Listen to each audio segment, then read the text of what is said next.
Should you still give even if you're in debt and you're broke, or whatever it is? I'm gonna answer that question all in this video. Let's get it.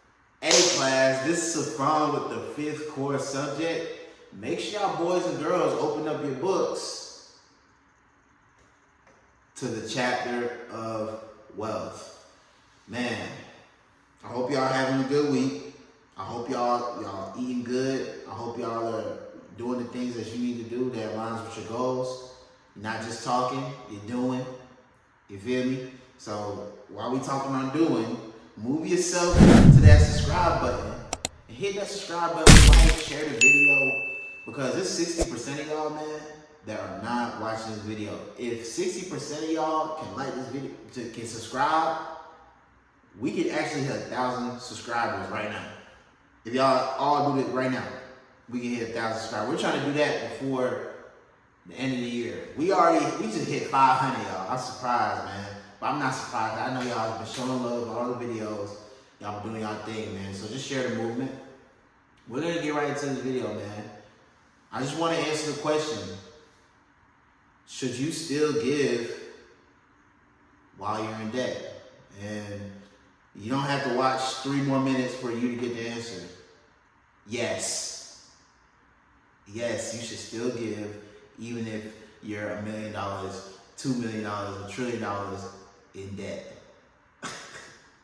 Yes, you should still give. The government does it. What makes you think you can't? Let me explain why you should give even if you're in debt. I'm gonna tell you a little story about me when I was in debt, and I'm still in debt, still paying off school fees, and I'm still giving, right? And even if you're broke, I'll tell you a story too. I was in debt and broke, and I still gave, and God showed the way for me, right? You giving while you're in debt, right, shows God your faith in Him. Because even during the bad times, not just because you're good, you're oh, thank you God, da, da, da. No, that's what we call conditional praise. Even while things are going bad, everything's going bad, you still follow His command. And one of His commands is to give. Right? And y'all don't, and He doesn't just say it just because. These are spiritual principles, and you should read this book called The Bible Secrets, the Business Secrets of the Bible. I'm gonna put it right here because I don't remember the name, but it was a great book though, and it basically tells you about the spiritual principles that are in the Bible, and it helped me along my way because when I was broke and in debt. This was first semester of my senior year in college. I was broke and I was in debt because I just lost a business that was producing $10,000 a month. And after that, I was extremely in debt trying to get the page back, and the business back, trying to get the business back. But God, that's not what God wanted me to do. He wanted to show me. And also He wanted me to show Him my faith in Him. Read the story of Job in the Bible. It shows that, I'm going to just give you a quick rundown on the story of Job in the Bible. And I read that during this time because it related to me. You see, the devil came and was like, yo, are you sure that your strongest warrior, Job, the richest person in the world, you made him rich because he follows you the most in this world? Are you sure this man doesn't follow you just because of the good times and because he's the richest guy in the world? Job was the Elon Musk of this world. So I just want to kind of like give y'all the magnitude of what's going on right here. Because we read these Bible verses, but we don't really envision what is happening. This guy is the richest guy. He's Bill Gates of this world, Job, and God was like, nah. God told the devil, nah, he don't need all this. He loves me regardless. Read Ecclesiastes. It tells you that everything is meaningless. So he just wanted to show, hey, Job, he's my biggest warrior. He don't care about all these riches. He's going to follow me no matter what. He's going to follow my command no matter what. So, talking on that story, Job was like, God was like, I'm going to take everything from Job and show that he doesn't need any of his worldly things, because all this stuff is meaningless at the end of the day. God forbid you pass away in a car crash, everything's gone. You can't take nothing with you, right? So that the real wealthy people know this. That's why you see all these wealthy people just wear regular clothes, because you can't take none of these clothes that you buy at the Gucci store. They don't wear Rolexes, diamond out Rolexes, because all this stuff is gonna perish. What really matters, I'm gonna spend my money on my family, make sure my family's straight. Before I get a Rolex, I'll donate to charity. Like, that's the things that wealthy people know. And plus, they don't want you to know that they have wealth, because a lot of problems come with having wealth. Job had a lot of problems. But guess what? When Job got everything taken away from him, from his family, to his riches, to everything, right? Guess who came to him? His friends. His friends is like, yo, I thought God was such a powerful person. And that was the devil talking to Job, basically, through them. That's how I interpreted it, right?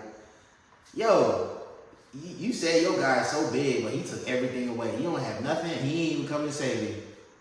But guess what? God's still with him. God was still there. Because God was just showing Job that no matter what happens in your life, I'm still going to be there. So just follow my command, and I promise you, you're going to have favor among this world.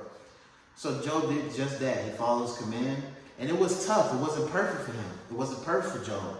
He still was having questions. He was still questioning God, which is perfect. We should be questioning God, because there's a relationship that we have with God, right?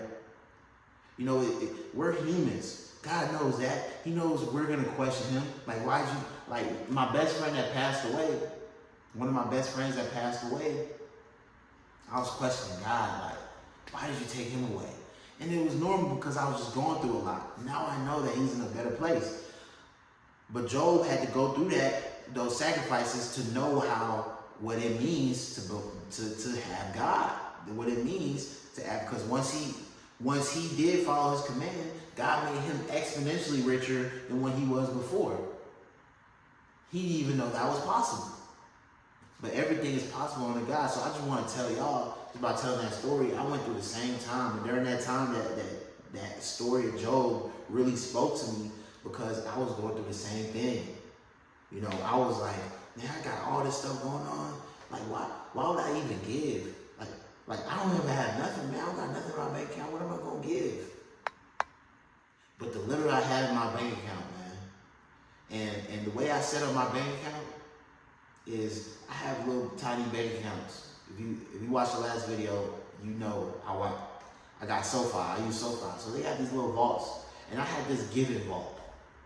And it had $36 in it. And that giving vault, I was holding on to that $36. Even though it was supposed to be given away, I was holding on to it, because I wasn't following God's word. But guess what I did? During that time when I was at my lowest, I didn't have to give that $36 away, but I chose to. You see, we got free will.